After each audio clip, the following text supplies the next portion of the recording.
Hello hi, radio city से मैं हूँ आरजे प्रीति। और इस समय मैं बैठ चुकी हूँ मदन मोहन मालवीय टेक्निकल यूनिवर्सिटी में, क्योंकि यहाँ पर हम बात करने वाले हैं ये जो नए सेशन में बहुत सारी चीजें लॉन्च करी जा रही हैं उसके बारे में। मेरे साथ हैं triple M UTBC professor JP Saini sir, बहुत बहुत वेलकम है पहले तो। और सो मेनी कॉन्ग्रेचुलेशंस, आप जब से आपने ज्वाइन करा है बहुत नए नए तरीके की चीज़ें यहाँ पर आप इंट्रोड्यूस कर रहे हैं। तो मैं चाहूंगी कि ये जो नया सेशन शुरू होने जा रहा है या फिर बीता जो सेशन रहा है, क्या क्या चीज़ें हैं जो इस बार इंट्रोड्यूस करी जा रही हैं। थैंक यू मिस प्रीति। जैसा कि आप जानते हैं, Madan Mohan Malviya university of technology जो 1962 से गोरखपुर में इस्टेब्लिश्ड है, और कई नए नित प्रयोग हुए हैं विश्वविद्यालय में। काफ़ी कुछ विश्वविद्यालय ने क्षेत्र के लिए भी अपना योगदान दिया है। इसके साथ ही इस क्षेत्र में पढ़ने वाले स्टूडेंट्स के लिए, खासकर जो पूर्वांचल के हमारे अपने स्टूडेंट्स हैं, उन सब के लिए, क्योंकि स्टूडेंट्स के साथ ब्रेन तो बहुत अच्छा है बट उनको एक डायरेक्शन नहीं मिल पाता है उस दिशा में। पॉलिसी की ज़रूरत होती है, नए नए जो टेक्नोलॉजिकल एडवांसमेंट्स हैं उनके साथ जोड़ने की ज़रूरत होती है। तो विश्वविद्यालय ने काफ़ी इनिशिएटिव्स लिए हैं जिसमें टेक्नोलॉजी के लिए जो लेटेस्ट इक्विपमेंट्स हैं, हमारा फोकस रिसर्च पर ज़्यादा है, जिससे विश्वविद्यालय हमारा डिफरेंट रैंकिंग्स में पार्टिसिपेट कर सके।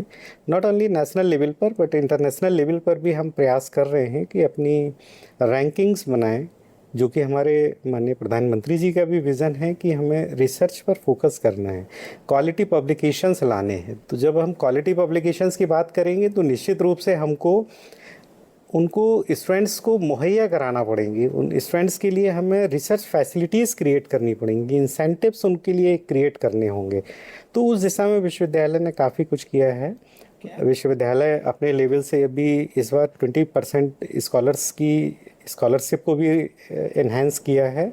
इसके अलावा अभी रिसेंटली विश्वविद्यालय ने अपनी फाइनेंस कमेटी से 10 CR के इक्विपमेंट्स के लिए फंडिंग किया है, जो रिसर्च बेस्ड इक्विपमेंट्स ही होंगे। उसके अलावा अभी रूसा के माध्यम से भी विश्वविद्यालय ने लगभग 3.60 CR के इक्विपमेंट्स और सॉफ्टवेयर अभी प्रोक्योर किए हैं मार्च के ही महीने में। तो विश्वविद्यालय काफ़ी प्रयास कर रहा है कि किस तरह से हम अपनी रैंकिंग को ऊपर उठाएं। कोर्सेज़ को भी, हमारे जो अपने कोर्सेज़ अभी चल रहे थे वो आज की डिमांड के अकॉर्डिंगली उनको हमने रीडिस्ट्रीब्यूट किया है सीट्स को।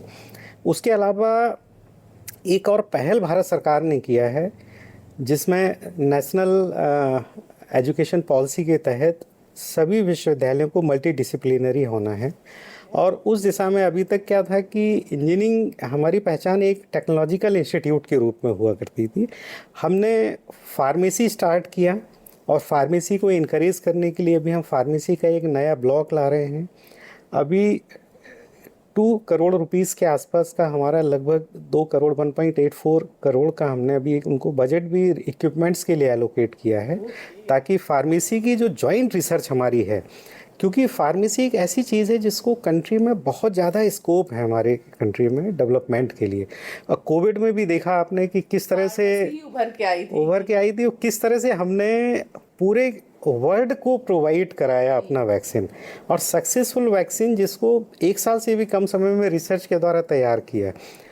वहाँ पर हमें टेक्नोलॉजी की भी ज़रूरत पड़ती है। तो जब एक जॉइंट रिसर्च होगी अभी हमारी इंजीनियरिंग के साथ, जो हमारे इलेक्ट्रॉनिक्स कम्युनिकेशन हैं, IoTs हैं, जब हम AI का यूज़ करेंगे मेडिसिन्स में तो हम बहुत इजीली आइडेंटिफाई कर लेंगे कि क्या हमें जो ड्रग्स चाहिए है। बहुत सारी चीज़ें ऐसी हैं जो AI की मदद से हम उनको जल्दी ही फॉर्मुलेट कर सकते हैं, जल्दी ही हम रिजल्ट्स पर पहुंच सकते हैं, अपनी रिसर्च को फास्ट कर सकते हैं। इसी तरह से आपको लगेगा कि ये तो टेक्नोलॉजिकल यूनिवर्सिटी है, बट हम B.Ed प्रोग्राम भी शुरू करने वाले हैं। अरे बाप रे, 4 ईयर हो रहा है। Okay, 4 year integrated. क्योंकि अगर आप देखें ना, तो हमारा जो देश है वो स्कूल लेवल पे अगर एक अच्छी एजुकेशन बच्चों की आएगी, बच्चे स्कूल से आगे बढ़ेंगे, उनको अच्छे टीचर्स मिलेंगे, तो जो हमारे टीचर्स होंगे, जो बिकॉज वो हमारा 4 ईयर इंटीग्रेटेड प्रोग्राम है। गवर्नमेंट ऑफ इंडिया ने फर्स्ट फेज़ में इस प्रोग्राम को NITs और IITs को ही दिया था। भारत सरकार का भी मानना है कि ये प्रोग्राम्स टेक्निकल यूनिवर्सिटीज़ में अगर चलेंगे तो इनका आउटकम बहुत अच्छा आएगा। जो स्टूडेंट्स वहाँ से पढ़ के निकलेंगे वो लेटेस्ट टेक्नोलॉजी के साथ पूरी तरह से जुड़े होंगे और वो टेक्नोलॉजी ट्रांसफ़र करेंगे स्टूडेंट्स को। तो नेचुरली एक फ़र्क पड़ता है, और उसी को देखते हुए हमने 2025 से एक बीएड प्रोग्राम स्टार्ट करने के लिए अपना फॉर्म हम भर रहे हैं इस बार। एनसीईटी है, national council for teachers education, उस पर हम अप्लाई कर रहे हैं और हमें उम्मीद है कि हमको मिल जाएगा। प्रयास तो हम लोगों का अच्छा है। तो मतलब अब टेक्नोलॉजी के साथ भी जो स्कूल लेवल पे बच्चों की पढ़ाई होती है वो ट्रेंड टीचर्स के द्वारा कराई जाएगी, तो ये बहुत अच्छी पहल है ट्रिपल एम यूटी की तरफ से। Thank you so very much sir. और भी बहुत सारी जैसे कुछ न्यू चीजें लॉन्च होंगी आपको ऐसे ही हम बताते रहेंगे टाइम टू टाइम। फिलहाल थैंक यू सो मच हमसे जुड़ने के लिए, थैंक यू, और जाते थैंक जाते एक यू, अपील, वोट का शॉट जरूर लगाइए। बिल्कुल, थैंक यू।